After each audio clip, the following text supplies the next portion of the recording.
Book of Heaven, Volume 2, May 7th, 1899. Purity of intention in operating. While I was doing my meditation during the day, Jesus kept making himself seen near me, and he told me, My person is surrounded by all the works that souls do, as by a garment, and the more purity of intention and intensity of love they have, the more splendor they give me, and I will give them more glory.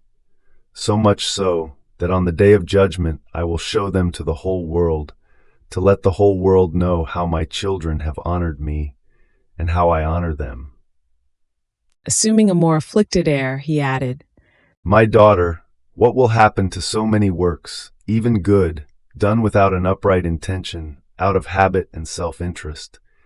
What shame will not fall upon them on the day of judgment, in seeing so many works, good in themselves, but made rotten by their intention, such that their very actions, instead of rendering honor to them, as they do to many others, will give them shame.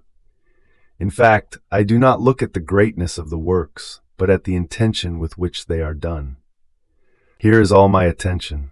Jesus kept silent for a little while, and I kept thinking about the words he had spoken while I was meditating within my mind, especially on the purity of intention, and on the fact that when one does good to creatures, those same creatures must disappear, making the creature one with the Lord himself, as if creatures did not exist. Then Jesus continued saying to me, Yet it is so. See, my heart is so very large, but the door is extremely narrow.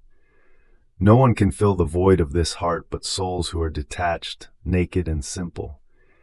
In fact, as you see, since the door is small, any hindrance, even the slightest, that is, a shadow of attachment, an intention which is not upright, a work done without the purpose of pleasing me, prevents them from entering to delight in my heart.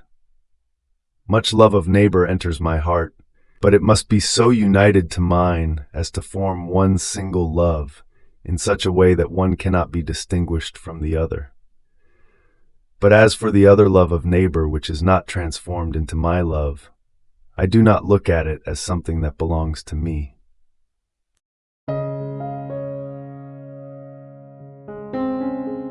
Thank you for being a part of our community here at Divine Will app.